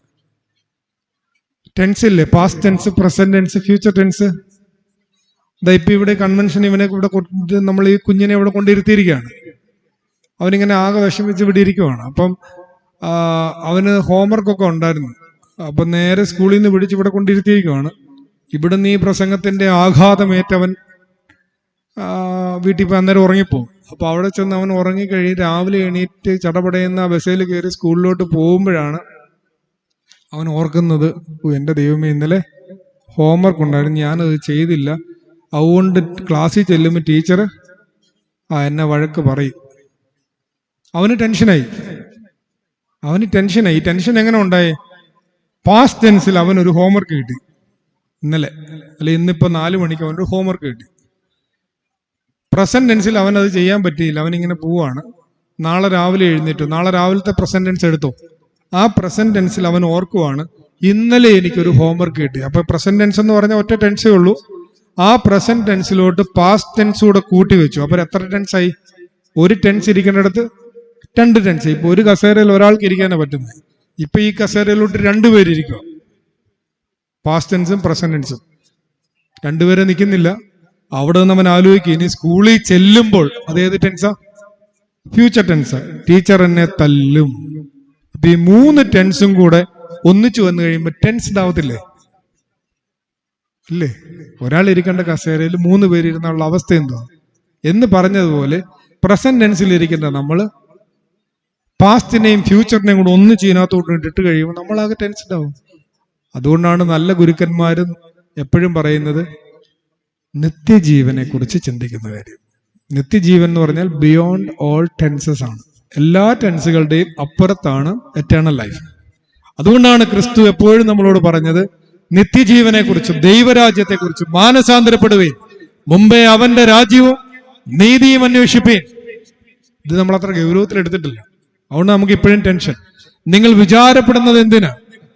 എന്തുടുക്കും, എന്ത് കുടിക്കും, എന്ത് കഴിക്കും? അവിടെയാണ് യേശു പറയുന്ന ആകാശത്തിലെ പറവുകളെ നോക്കുക. അവിടെ ഞാൻ പറഞ്ഞ കിളികളെയൊക്കെ നോക്കി പഠിക്കാൻ നമുക്ക് പാഠമുണ്ട്. വീണ്ടും പൂക്കളെ നോക്കി എന്താ പഠിക്കാനുണ്ട്? പൂക്കളോട് സംസാരിച്ചിട്ടുണ്ടോ? നമ്മളിപ്പോ ഒരു പൂവിന്റെ അടുത്ത് നിന്നിട്ട് പൂവിനോട് ചോദിക്കണം, ഇപ്പൊ ഒരു 4 മണി പൂവോ അല്ലെ 10 മണി പൂവോ, ഒറ്റ ദിവസത്തെ ആയുസേ ഉള്ളൂ. അതിന്റെ അടുത്ത് പോയിട്ട് അതിനോട് ചോദിക്കണം, പൂവേ പൂവേ നീ ഇങ്ങനെ വിരിഞ്ഞു നിന്നിട്ട് എന്നെ പ്രയോജനം? ഒറ്റ ദിവസത്തെ ആയുസല്ലേ ഉള്ളൂ. പൂവ് എല്ലാം കേൾക്കും. എന്നിട്ട് പറയും, ഞാൻ ഇന്നത്തെ ലോകത്തിന്റെ ഒരു ദിവസം എനിക്ക് ആയുസുള്ളൂ, ഈ ഒരു ദിവസത്തെ ലോകത്തിന്റെ സൗരഭ്യവും സൗന്ദര്യവും എന്നാലാവും വിധം വർദ്ധിപ്പിക്കാൻ ശ്രമിച്ചുകൊണ്ടിരിക്കുകയാണ്. അല്ലെ, ഒരു പൂന്തോട്ടത്തിൽ ഒരു കുഞ്ഞു പൂ വിരിഞ്ഞ് നിന്നാൽ ഒരു സൗന്ദര്യമുണ്ട്, ഒരു സൗരഭ്യമുണ്ട്. ഈ ലോകത്തിന്റെ ഇന്നത്തെ സൗന്ദര്യം എന്നാലാവും വിധം വർദ്ധിപ്പിക്കാൻ ഞാൻ ശ്രമിക്കുകയാണ്. അപ്പൊ നമ്മളത് കേട്ടിട്ട് തിരിച്ചിങ്ങോട്ട് പോരാൻ നേരം പൂ വിളിക്കും. പൂ വിളിച്ചിട്ട് നമ്മളോട് ചോദിക്കും, എത്ര വയസ്സായി? എല്ലാവരും അവരവരുടെ പ്രായം അങ്ങ് പറഞ്ഞാൽ മതി. അപ്പൊ നമ്മൾ നമ്മുടെ പ്രായം പറഞ്ഞു കഴിയുമ്പോൾ പൂ നമ്മളോട് ചോദിക്കും, ഇത്രയും കൊല്ലമായല്ലോ വിരിഞ്ഞങ്ങ് നിൽക്കാൻ തുടങ്ങി. എന്നിട്ട് നിങ്ങൾ ജീവിക്കുന്ന സമൂഹത്തിന്റെ, സമുദായത്തിന്റെ, ലോകത്തിന്റെ സൗന്ദര്യം എത്രമാത്രം വർദ്ധിപ്പിക്കാൻ നിങ്ങൾക്കായിട്ടുണ്ട്, അതോ ഉള്ളതും കൂടെ തല്ലിക്കെടുത്താനേ പറ്റിയിട്ടുള്ളൂ? നിസ്സാരമായൊരു പൂ നമ്മളെ വെല്ലുവിളിക്കും. ഇനി മൃഗങ്ങളെ നോക്കിയേ. ഈ മൃഗങ്ങൾക്കൊക്കെ, പ്രത്യേകിച്ച് വേദപുസ്തകത്തിൽ പറയുന്ന മൃഗങ്ങൾക്കൊക്കെ ഒരു ആറാം ഇന്ദ്രിയം ഉണ്ടെന്ന് വേണം കരുതാനായിട്ട്. കാരണം ബിലയാമിനെ അനുസരണം പഠിപ്പിക്കുന്ന ഒരു കഴുതയാണ്. യോനയെ ദൈവത്തെ വിളിക്കാൻ പഠിപ്പിക്കുന്ന ഒരു തിമിംഗലാണ്. ദാനിയേലിന്റെ മുമ്പിൽ ഉപവസിക്കുന്നത് ഒരു സിംഹമാണ്. ഏലിയാവിന് അപ്പം കൊടുക്കുന്നത് ഒരു കാക്കയാണ്. പാതുവയിലെ അന്തോണിയോസിന്റെ പ്രസംഗങ്ങൾ മീനുകൾ ഇങ്ങനെ കുളത്തിന്ന് ചെകള പൊന്തിച്ചു വരുമെന്ന് പറയും. അസീസിയിലെ ഫ്രാൻസിസിന്റെ പ്രഭാഷണം കേൾക്കാൻ സഹോദരന്മാരായ കിളികളും പറവകളും വന്നിറങ്ങുമായിരുന്നു എന്നാണ് പറയുക. അപ്പൊ ഇതിനൊക്കെ ഒരു ആറാമന്ത്രിയമുണ്ടോ ദൈവശബ്ദം കേൾക്കാനായിട്ട്? ഇതിൽ നിന്നൊക്കെ പഠിക്കും. നമ്മൾ കേൾക്കുന്നതിനപ്പുറം ഇതുങ്ങളൊക്കെ ദൈവത്തെ അനുസരിക്കുന്നുണ്ടല്ലോ എന്നുള്ള ഒരു പാഠം കൂടി നമുക്ക് പഠിക്കാനുണ്ട്. സാറാ ജോസഫിന്റെ ആദി ഉണ്ടല്ലോ, ആദി എന്ന് പറയുന്ന നോവലില് അതിന്റെ അവസാന ഭാഗത്ത് സാറ പറയുന്ന ഒരു മനോഹരമായ ആശയമുണ്ട്. കുഞ്ഞുങ്ങൾ ചോദിക്കുകയാണ്, നമ്മളെങ്ങനെയാണ് ഈ ആദി എന്ന് പറയുന്ന ഈ ചതുപ്പിൽ വന്ന് പെട്ടത്, നമ്മളെങ്ങനെയാണ് ഇവിടെ വന്ന് പെട്ടതെന്ന് ചോദിക്കുമ്പോൾ സാറ പറയുക, ആ എഴുത്തുകാരി എഴുതുന്നത് ഇങ്ങനെയാണ്: നമ്മൾ നാട്ടിൽ താമസിച്ച സമയത്ത് അവിടെ മിണ്ടിയ കുറ്റം, തൊട്ടാ കുറ്റം, എല്ലാത്തിനും കുറ്റം. നമ്മൾ ഈ 19-ാം നൂറ്റാണ്ടെന്ന് പറയുന്ന സിനിമയിൽ കാണില്ലേ എന്ന് പറഞ്ഞതുപോലെ എല്ലാത്തിനും അയിത്തമാണ്. എല്ലാ തരത്തിലും മനുഷ്യനിങ്ങനെ ഒരു പറ്റം മനുഷ്യരിങ്ങനെ മൃഗങ്ങളായി ജീവിക്കുന്ന ഒരു സാഹചര്യമാണ്. ആ സാഹചര്യത്തിലാണ് മിണ്ടാ കുറ്റം, തൊട്ടാ കുറ്റം, എല്ലാത്തിലും കുറ്റമാണ്. ചവിട്ടി പുറത്താക്കി. രായ്ക്ക് രാമാനെ ഇവിടെ എത്തി. മരങ്ങൾക്ക് തീണ്ടലില്ല, അവരിങ്ങനെ അകറ്റി പായിക്കുന്നില്ല. മീനുകൾ കൊച്ചാട്ടില്ല, പക്ഷികളൊന്നും ജാതിഭേദം പറഞ്ഞില്ല. വാ വാ വാന്ന് പറഞ്ഞ് അവരൊക്കെ സ്നേഹത്തോടെ വിളിച്ചു. കഥകൾ കേട്ട് കുട്ടികൾ മീനിനെ സ്നേഹിച്ചു, പക്ഷികളെ സ്നേഹിച്ചു, മരങ്ങളെ സ്നേഹിച്ചു, പ്രകൃതിയെ സ്നേഹിച്ചു. ഏദൻ തോട്ടത്തിലെ ലോകം നമ്മളോട് പറയുന്നത് ഈ പ്രപഞ്ചത്തെ, ഈ പ്രകൃതിയെ കുറെ കൂടി സ്നേഹപൂർവ്വം, ചൂഷണത്തിന്റെ ജീവനകലയല്ല ഇതിനോട് കാട്ടേണ്ടത്, കുറെ കൂടി സ്നേഹപൂർവ്വം, അനുഭാവപൂർവ്വം ഇതിനോടൊപ്പമായിരിക്കാൻ നമ്മൾ ശ്രമിക്കണം. കാരണം മനുഷ്യനാണ് ഏറ്റവും ജൂനിയർ ക്രിയേഷൻ. ഏതൊരു കോളേജിലും സ്കൂളിലും ആണെങ്കിലും ജൂനിയേഴ്സ് സീനിയേഴ്സിനെ ബഹുമാനിക്കണ്ടേ? ഈ പാറ്റായും പഴുതാരയും എന്നൊക്കെ പറയുന്ന സാധനങ്ങളൊക്കെ നമ്മുടെ സീനിയേഴ്സാണ് കേട്ടോ. ഈ ഭൂമിയിലെ, ബഷീറിന്റെ ഭാഷയിൽ പറഞ്ഞാൽ ഈ ഭൂമിയുടെ യഥാർത്ഥ അവകാശികളാണ്. നമ്മളെല്ലാവരും ജൂനിയർ മോസ്റ്റ് ക്രിയേഷനാണ്. അതുകൊണ്ട് ഒരല്പം ബഹുമാനം ഈ ഭൂമിയിലുള്ള എല്ലാത്തിനോടും കാണിച്ചാൽ വലിയ ഇക്കോ സ്പിരിച്വാലിറ്റി ഒന്നും പറയാതെ സമാധാനത്തോടെ നമുക്ക് കുറെ കാലം കൂടി നമ്മുടെ കുഞ്ഞുങ്ങൾക്ക് ശുദ്ധവായു ശ്വസിച്ച് ജീവിക്കാൻ പറ്റും. അതാണ് തിരുവെഴുത്തിന്റെ 1-ാം പാഠം നമ്മളോട് പറയുന്ന ഏദൻ തോട്ടത്തിലെ കഥയിലെ അങ്ങനെ ഒരു ലോകക്രമത്തിൽ, ആവാസ വ്യവസ്ഥയിൽ ജീവിക്കാനുള്ള പാഠങ്ങളെല്ലാം. ഇനി 2 പാഠങ്ങൾ കൂടി ഞാൻ വേഗം പറഞ്ഞ് അവസാനിപ്പിക്കാം. പെട്ടകത്തിലെ ലോകം, 2ാമത്തേത് നോഹയുടെ പെട്ടകത്തെ കുറിച്ചാണ്. ഉൽപ്പത്തി പുസ്തകം 6-ാം അധ്യായത്തിൽ പറയുന്നുണ്ടല്ലോ, ജഡമെല്ലാം താന്താങ്ങളുടെ വഴിയിൽ സഞ്ചരിച്ച ഒരു കാലം ദൈവം പ്രളയമുണ്ടാക്കി. നോഹയെക്കുറിച്ചും പെട്ടകത്തെക്കുറിച്ചും വെള്ളപ്പൊക്കത്തെക്കുറിച്ചുമൊക്കെ സഭാചരിത്രത്തിൽ നിരവധി വ്യാഖ്യാനങ്ങളുണ്ട്. നോഹ മശിഹായുടെ പ്രതീകമാണെന്നും വെള്ളപ്പൊക്കം മാമോദീസായുടെ പ്രതീകമാണെന്നും അതിന്റെ കിഴക്ക് പടിഞ്ഞാറ് വടക്ക് തെക്കുള്ള യാത്രയൊക്കെ സ്ലീബായാലുള്ള രക്ഷയുടെ പ്രതീകമാണെന്നും ഒക്കെ നിരവധി വ്യാഖ്യാനങ്ങളുണ്ട്. നോഹയുടെ പെട്ടകം സഭയുടെ, പള്ളിയുടെ പ്രതീകമാണെന്നും പറയുന്നുണ്ട്. നിത്യജീവനിലേക്കുള്ള ഒരു രക്ഷാസങ്കേതമാണ് ദേവാലയം, സഭ എന്നുള്ള അർത്ഥം മറന്നിട്ട് പലപ്പോഴും അത് കേവലം വ്യവഹാരികമായ ഒരു സ്ഥാപനമായി മാത്രം കണക്കാക്കുന്ന ഒരു കാലത്താണ് ഈ വർത്തമാനകാലത്ത് നോഹയുടെ പെട്ടകം വർത്തമാനകാല നമ്മുടെ ജീവിതത്തെ കുറെ കൂടി ആഴമുള്ളതാക്കാൻ നമ്മളെ പ്രേരിപ്പിക്കുന്നു. നോഹ പെട്ടകം പണിയുമ്പോൾ ആകാശത്തൊരു മഴക്കാറ് പോലുമില്ല. വലിയൊരു പെട്ടക അയാൾ പണിയുന്നത്. ശരിക്കും പറഞ്ഞാൽ നാട്ടുകാരെല്ലാം പരിഹസിച്ചു കാണും അല്ലേ? ഒരാവശ്യമില്ലാത്ത സമയത്ത് ഇത്രയും വലിയൊരു വള്ളം പണിയുകയാണ്, ഒരു മഴക്കാറ് പോലും ഇല്ലാത്ത സമയത്ത്. ശരിക്കും സഭയുടെ കെട്ടുപണിക്ക് വേണ്ടി ആരിറങ്ങിയാലും ഞാനൊന്ന് ചോദിച്ചു നോക്കട്ടെ, നിങ്ങളുടെ കുഞ്ഞുങ്ങളിൽ 12 A+ ഉള്ളവനെയും നിങ്ങൾ അച്ഛനാക്കാൻ വിടുവോ? ഓ, അവൻ നല്ല പണിക്കും പോട്ടെന്ന് പറയും ഇല്ലേ അച്ഛാ? അവൻ നല്ല പണിക്കും പോട്ടെ. ഇത് ആരുടെ പണിയാ? മണ്ടന്മാരുടെ പണിയല്ലേ? എന്തായാലും ചീത്ത കേൾക്കാനുള്ള പണിയാണ്. അപ്പൊ മണ്ടന്മാരുടെ പണിയാണ്. അപ്പോ നിങ്ങൾ ആരും വിടത്തില്ല, കാരണം നിങ്ങൾ ബുദ്ധിയുള്ളവരാണ്. ഇതൊരു മണ്ടനാണ് നോഹ. അതുകൊണ്ട് ആകാശത്തൊരു മഴക്കാറ് പോലും ഇല്ല. പക്ഷെ ദൈവം പറഞ്ഞതനുസരിച്ച് അയാൾ ഒരു പെട്ടകം പണിയുകയാണ്. അയാൾ മനുഷ്യർ പറഞ്ഞതല്ല കേട്ടത്, ദൈവം പറഞ്ഞതനുസരിച്ച്. ഉൽപ്പത്തി പുസ്തകത്തിൽ 2 പ്രാവശ്യം അടിവരയിട്ട് പറയുന്നുണ്ട്, നോഹ ദൈവം പറഞ്ഞതുപോലെ ചെയ്തു, അങ്ങനെ തന്നെ അവൻ ചെയ്തു. ഒന്നുകൂടെ എടുത്തു പറഞ്ഞിട്ടുണ്ട്, അങ്ങനെ തന്നെ അവൻ ചെയ്തു.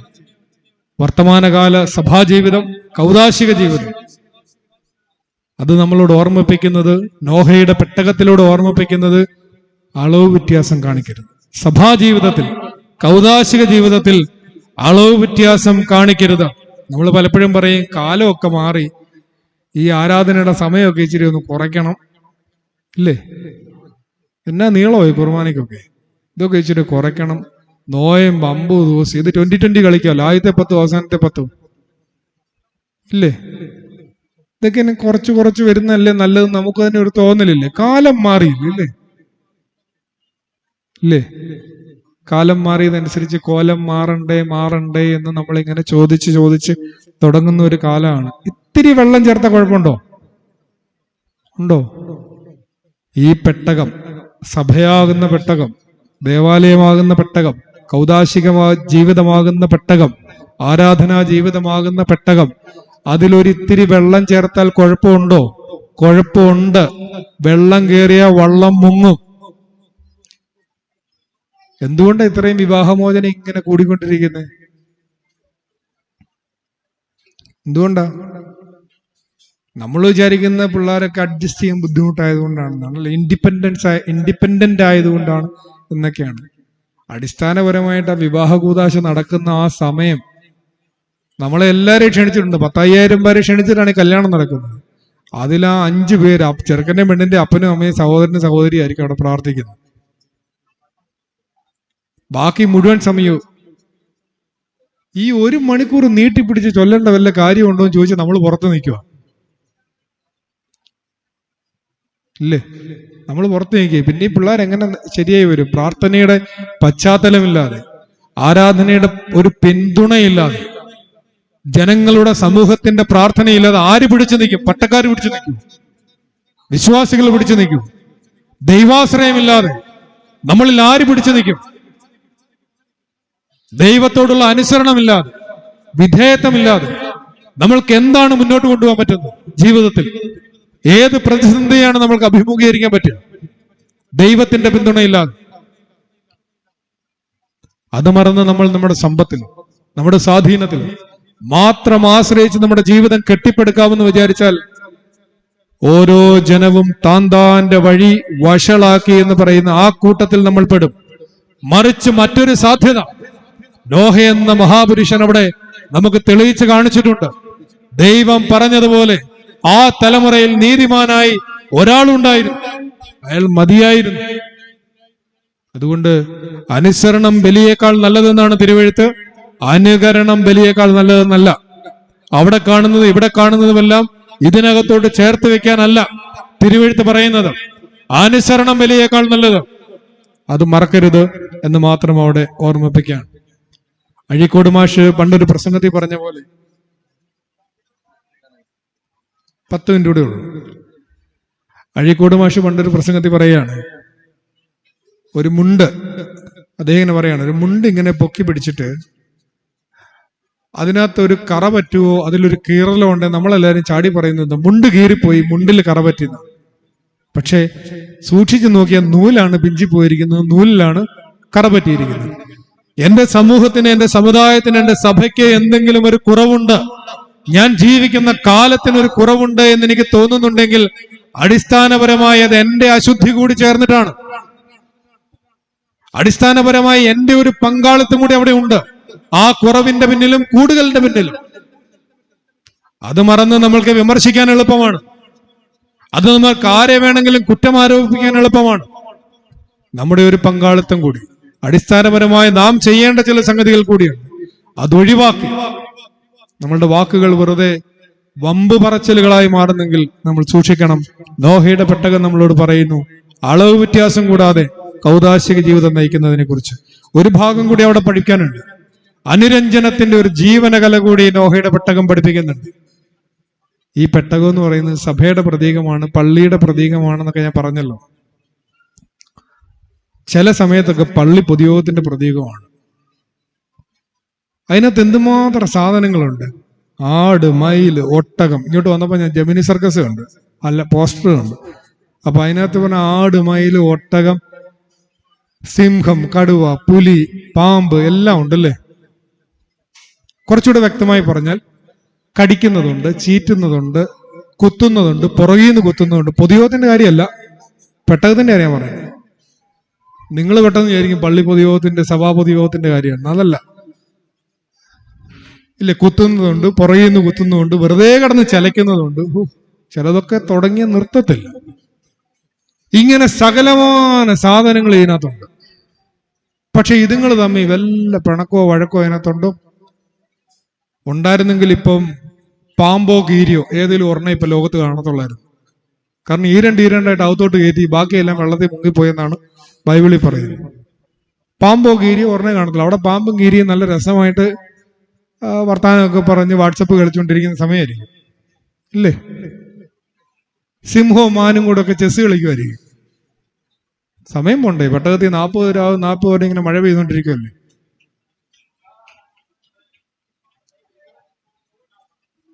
എന്തുകൊണ്ടാണ് ഇതിനകത്ത് ഒരു വഴക്കുണ്ടാകുന്നത്?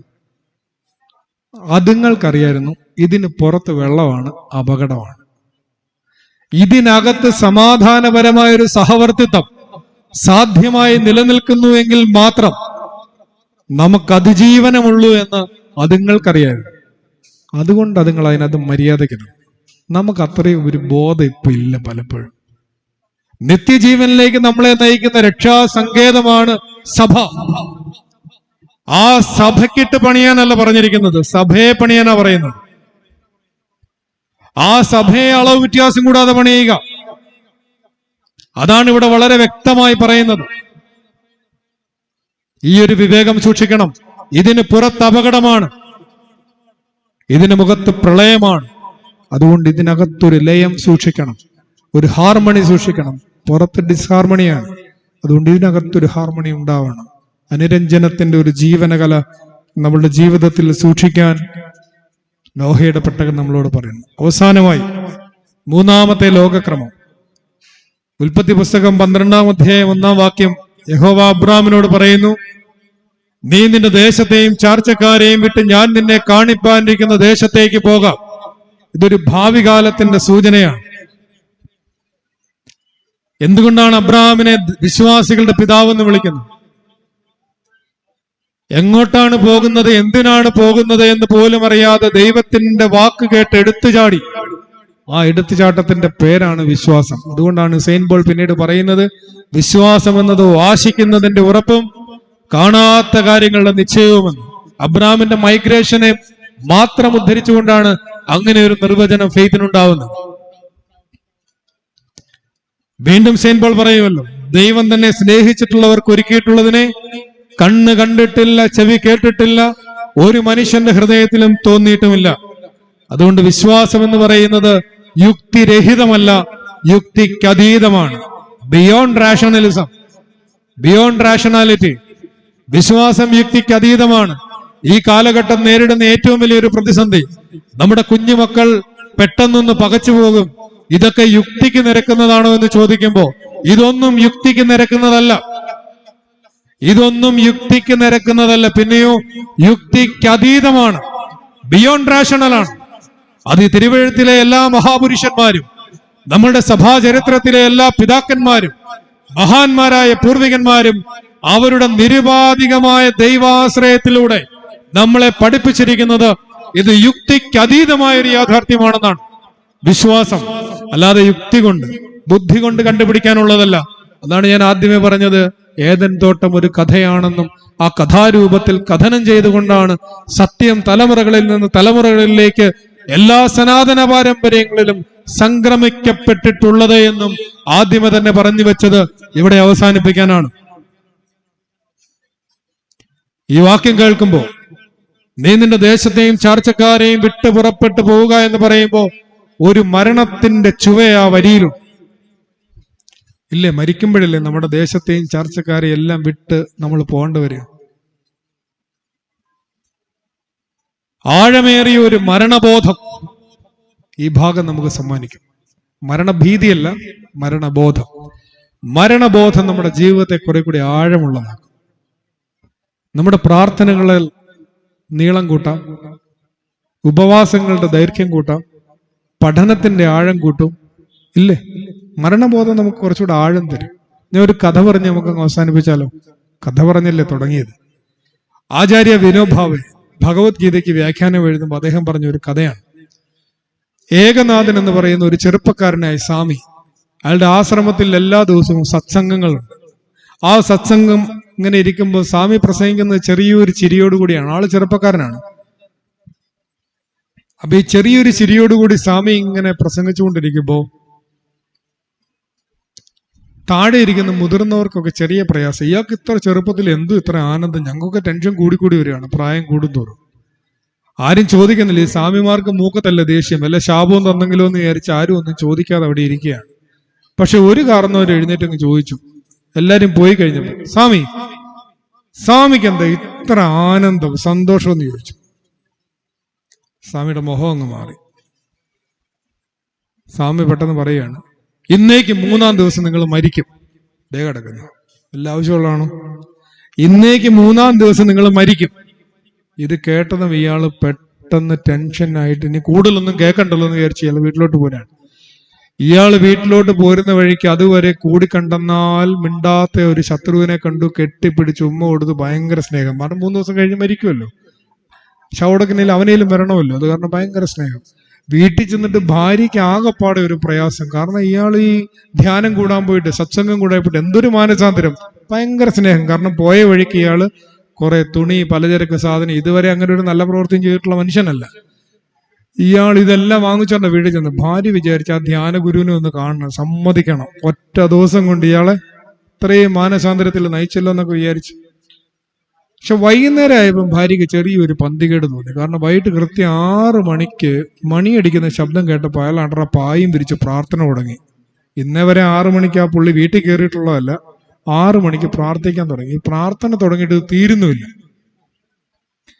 പിന്നെയും പ്രാർത്ഥിക്കുകയാണ്. നമ്മുടെയൊക്കെ പഴയ വല്യപ്പച്ചന്മാരില്ലേ, ഓർക്കുന്നുണ്ട്? പഴയ 90, 100 ആയി കഴിയുമ്പോൾ അവർ ഈ ഉറക്കം വരുന്നവരെ അപ്രേമിന്റെ മെമ്മറായൊക്കെ പിന്നെയും തന്നെയും ചൊല്ലുക. വല്യമ്മച്ചി ഇടയ്ക്ക് വന്ന് ചോറ് വാർത്തിട്ട് വരിക, പിന്നെ ചോറ് വിളമ്പി പിള്ളേർക്ക് കൊടുക്കുക, പിന്നെ വല്യമ്മച്ചി പിള്ളേരെ കൊണ്ട് കിടത്തുക. അപ്പോഴും അപ്പച്ചൻ ഉറക്കം വരുന്നവരെ അവിടെ ഇരുന്ന് പ്രാർത്ഥിച്ചുകൊണ്ടിരിക്കുന്ന ഒരു രീതിയിൽ എന്ന് പറഞ്ഞ മാതിരി ഇയാൾ ഇങ്ങനെ പ്രാർത്ഥിച്ചുകൊണ്ടിരിക്കുകയാണ്. ഈ ഭാര്യ കുറച്ചു നേരം ഇരുന്നു. അത് കഴിഞ്ഞ ഇപ്പൊ പറഞ്ഞ പോലെ പിള്ളേർക്ക് ഭക്ഷണം കൊടുത്തു. അവസാനം അവരെ കൊണ്ട് കിടത്തി. കുറച്ചു നേരം കൊണ്ട് നോക്കി, രക്ഷയില്ല. പിന്നെയും കൊണ്ട് കിടത്തി. അവരും കിടക്കാൻ പോവാണ്. ഇപ്പൊ എത്ര വെച്ച സമയം?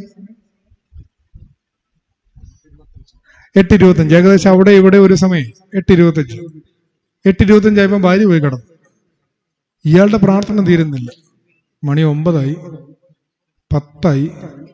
എല്ലാവരും ഉറങ്ങിയെന്ന് ഉറപ്പ് വരുത്തിയപ്പോൾ അയാൾ ഒരു കട്ടിലെടുത്തോണ്ട് വന്നിട്ട് ആ നടുക്കത്തെ മുറിയിലോട്ട് കിഴക്ക് പടിഞ്ഞാറായിട്ടങ്ങ് ഇട്ടു. മരിക്കാൻ റെഡിയായിട്ടാണ്. ഇത് 3-ാമത്തെ ദിവസത്തെ കാര്യമാണ്. 2-ാമത്തെ ദിവസം അയാൾ വില്ലേജ് ഓഫീസിൽ പോയി എല്ലാ വിൽപ്പത്രമൊക്കെ റെഡിയാക്കി. ഞാൻ പെട്ടെന്ന് സമയക്കുറവ് കൊണ്ട് പറഞ്ഞില്ലെന്നുള്ളൂ. 3-ാമത്തെ ദിവസമാണ് ഇത് സംഭവിക്കുന്നത്. അയാളിങ്ങനെ കിടന്നു, കിഴക്ക് പടിഞ്ഞാറായിട്ട് കിടന്നു. ഒരു കുരിശുമൊക്കെ എടുത്ത് കൈ പിടിച്ച് രാവിലെ അച്ഛൻ വന്ന് വെച്ചാൽ മതി, പ്രിൻസ് അച്ഛനോ വല്ലതും വന്നങ്ങ് വെച്ചാൽ മതി. ആ ഒരു പരുവത്തിൽ ആളിങ്ങനെ കിടക്കുവാണ്. മണി 12 ആയി. മരിക്കുന്നില്ല. 3 ദിവസം കൃത്യം തികഞ്ഞു. മരിക്കാതിരുന്നിട്ട് ഇയാൾക്ക് ദേഷ്യം വരാൻ തുടങ്ങി. ഒരു തരത്തിൽ ഇയാൾ നേരം വെളുപ്പിച്ച് രാവിലെ 5 മണിയായപ്പോൾ ഈ സ്വാമിയുടെ ആശ്രമത്തിൽ വന്നു. എന്നിട്ട് സ്വാമിയോട് പറയാണ്, സ്വാമി കതക് തുറക്കുന്നത് ഇയാളെ കണി കണ്ടുകൊണ്ടാണ്. അപ്പോഴേ കിട്ടി ചീത്ത. അല്ലേലും എനിക്കറിയാമായിരുന്നു നീ ഒരു കള്ളസ്വാമിയാണ്, നിന്റെ കള്ളച്ചിരി കണ്ടാലേ അറിയാം നീ ഒരു കള്ളസ്വാമിയാണെന്ന് പറഞ്ഞങ്ങ് തുടങ്ങി. ഒരു 10 മിനിറ്റ് അങ്ങ് ചീത്ത വിളിക്കാൻ തുടങ്ങി. ഞങ്ങൾ ഈ സ്വാമിമാരുടെ ഒരു തന്ത്രം എന്ന് പറഞ്ഞാൽ ആരെങ്കിലും ഞങ്ങളെ ചീത്ത വിളിക്കുകയാണെങ്കിൽ 10 മിനിറ്റ് ഞങ്ങൾ മിണ്ടാതിരിക്കും. കാര്യം എന്തെന്നറിയോ? ഈ ലോകത്ത് ഒരു മനുഷ്യനും 10 മിനിറ്റിൽ കൂടുതൽ ചീത്ത വിളിക്കാനുള്ള ശേഷിയില്ല. കാരണം ദൈവം സൃഷ്ടിച്ചാണ് എല്ലാവരെയും. ദൈവം സൃഷ്ടിച്ച എല്ലാം നല്ലതുമാണ്. പിന്നെ ഈ വഴി കൂടെ നടന്നു പോയപ്പോൾ ഈ വാതുക്ക കൂടെയും കയറിയ അശുദ്ധിയൊക്കെ ഈ മനുഷ്യന്റെ മനസ്സിൽ കിടപ്പുള്ളൂ. എല്ലാവരുടെയും മനസ്സിൽ. ആരും മോശക്കാരൊന്നുമില്ല. കുറച്ചൊക്കെ ഈ പോകുന്ന ഇതെല്ലാം ചുമ്മാ ആവശ്യമില്ലാതെ തുറന്നു വെച്ചാൽ കയറുന്ന മാലിന്യങ്ങൾ മാത്രമേ കിടപ്പുള്ളൂ. ഇതൊരു 10 മിനിറ്റ് എടുത്ത് കളയാവുന്നതുള്ളൂ. 10 മിനിറ്റ് കഴിഞ്ഞപ്പോൾ ഇയാൾ ക്ഷീണിച്ചു. കാരണം അതിൽ കൂടുതൽ ചീത്ത ഇയാൾക്ക് അറിയത്തില്ല. അപ്പൊ അയാൾ ചീത്ത ക്ഷീണിച്ച സമയത്ത് സ്വാമി ഒരു ഗ്ലാസ് വെള്ളം എടുത്ത് പുള്ളിക്കാൻ കൊടുത്തു, കുടിച്ചോളാൻ പറഞ്ഞു. ഇയാൾ വെള്ളം കുടിക്കുന്ന ഗ്യാപ്പിൽ സ്വാമി പറഞ്ഞു, അതെ 3 ദിവസം മുമ്പ് നിങ്ങൾ എന്നോടൊരു ചോദ്യം ചോദിച്ചു സ്വാമിക്ക് എന്താ ഇത്ര ആനന്ദമെന്ന്. ഞാൻ അതിന്റെ ഉത്തരം പറയാൻ തുടങ്ങി പകുതിയായപ്പോൾ നിങ്ങൾ അങ്ങ് പോവുകയും ചെയ്തു. ഇന്നേക്ക് 3-ാം ദിവസം നിങ്ങൾ മരിക്കും. ഇത്രയും പറഞ്ഞപ്പോൾ നിങ്ങൾ പോയി. ബാക്കി എന്താ? ഇന്നേക്ക് 3-ാം ദിവസം നിങ്ങൾ മരിക്കുമെന്ന് നിങ്ങൾക്ക് ആരെങ്കിലും ഒരു ഉറപ്പ് തരുവാണെങ്കിൽ നിങ്ങൾക്ക് പിന്നെ ആരോടാണ് അസൂയ, വിദ്വേഷം, വെറുപ്പ്, പക ഇതൊക്കെ വെച്ചോണ്ടിരിക്കാൻ പറ്റുക? ആരിലും വെച്ചോണ്ടിരിക്കുമോ? ഇല്ല. ഇതൊന്നും ഇല്ലെങ്കിൽ പിന്നെ ഉള്ളിൽ ആനന്ദമല്ലാതെ പിന്നെ എന്തോ ഉള്ളത്? ഈ പറയുന്ന അസൂയയും പകയും വിദ്വേഷവും വെറുപ്പും ഒന്നും ഉള്ളിലില്ലെങ്കിൽ പിന്നെ ആനന്ദമല്ലാതെ മറ്റെന്താണ് നമ്മുടെ ഉള്ളിലുണ്ടാവുക? ഇതാ ഞാൻ പറയാൻ വന്നത്. യാക്കോബിന്റെ പുസ്തകത്തിൽ പറയുന്നു, ഇന്നോ നാളെയോ ഇന്ന പട്ടണത്തിൽ ചെന്ന് വ്യാപാരം ചെയ്ത് ലാഭമുണ്ടാക്കും എന്ന് പറയുന്നവരെ കേൾപ്പീൻ. നിങ്ങളുടെ ജീവൻ എങ്ങനെയുള്ളത്? വെറും ആവിയല്ലയോ? ഞങ്ങൾ ജീവിച്ചിരുന്ന് ഇന്നത് ദൈവത്തിന്റെ കൃപയാൽ ചെയ്യും, ഇല്ലേ? അങ്ങനെയല്ലേ പറയേണ്ടത്? അല്ലെങ്കിൽ ഇതെല്ലാം പ്രശംസയാകുന്നു എന്നാണ് യാക്കോബിന്റെ ലേഖനത്തിൽ പറയുന്നത്. അതുകൊണ്ട് പ്രിയമുള്ളവരെ, ഇതിന്റെ വാക്ക് ഉപസംഹരിക്കുകയാണ്. ഒരു മരണബോധം നമ്മളെ കുറെ കൂടി ആഴമുള്ള മനുഷ്യരാക്കും, സ്നേഹമുള്ള മനുഷ്യരാക്കും, ആനന്ദമുള്ള മനുഷ്യരാക്കും. ഈ 3 ലോകക്രമങ്ങൾ നമ്മളുടെ ധാരണകളും തെറ്റിദ്ധാരണകളും കൊണ്ട് നമ്മൾ രൂപപ്പെടുത്തുന്ന താന്താങ്ങളുടെ ലോകത്തിൽ നിന്ന് ഉണർന്നെണീറ്റ് ദൈവം നമുക്കായി സൃഷ്ടിച്ചിട്ടുള്ള ഒരു പുതിയ നവലോക ക്രമത്തിലേക്കായിരിക്കാൻ ഏദൻ തോട്ടത്തിലെ ലോകത്തിലെ പാഠങ്ങളുണ്ട്. അതിൽ അനുസരണത്തിന്റെ പാഠമുണ്ട്, നല്ലത് കാണുന്ന കണ്ണുണ്ടാവണമെന്നുള്ള പാഠമുണ്ട്, യുക്തിക്കപ്പുറമാണ് ദൈവത്തിന്റെ പ്രവർത്തികൾ എന്നുള്ള വിവേകമുണ്ട്, അനുസരണത്തിന്റെ പാഠമുണ്ട്, പ്രപഞ്ചത്തെ സ്നേഹിക്കുന്ന, പ്രകൃതിയെ സ്നേഹിക്കുന്ന പാഠമുണ്ട്. നോഹയുടെ പെട്ടകത്തിൽ അളവ് വ്യത്യാസം കൂടാതെ സഭാജീവിതം നയിക്കണമെന്ന് പറയുന്നുണ്ട്. അനുരഞ്ജനത്തിന്റെ ജീവനകല അഭ്യസിക്കണം, സമാധാനപരമായ ഒരു സഹവർത്തിത്വം നാം പരിശീലിക്കണമെന്ന് പറയുന്നുണ്ട്. 3-ാമത്തെ ഭാവി ലോകം നമ്മളോട് പറയുന്നു, വിശ്വാസം എന്ന് പറയുന്നത് ദൈവത്തിന്റെ വാക്കിലേക്കുള്ള, തിരുമനസ്സുകൊണ്ട് ഓർമ്മിപ്പിച്ചതുപോലെ ദൈവത്തിന്റെ വാഗ്ദാനത്തിലേക്കുള്ള ഒരു എടുത്തുചാട്ടമാണ്. അത് മരണബോധത്തോടുകൂടി നാം ജീവിക്കുമ്പോൾ കുറെ കൂടി ആഴത്തിൽ മനുഷ്യരോട് നമുക്ക് ഇടപെടാൻ സാധ്യമാകുമെന്നും അത് നമ്മളെ ഓർമ്മിപ്പിക്കുന്നുണ്ട്. നിങ്ങളെല്ലാവരുടെയും നല്ല ശ്രദ്ധയ്ക്കും സ്നേഹത്തിനും ഹൃദയത്തിന്റെ ഭാഷയിൽ നന്ദി പറഞ്ഞുകൊണ്ട് ഞാൻ എൻ്റെ പ്രഭാഷണം ഇവിടെ ഉപസംഹരിക്കുന്നു.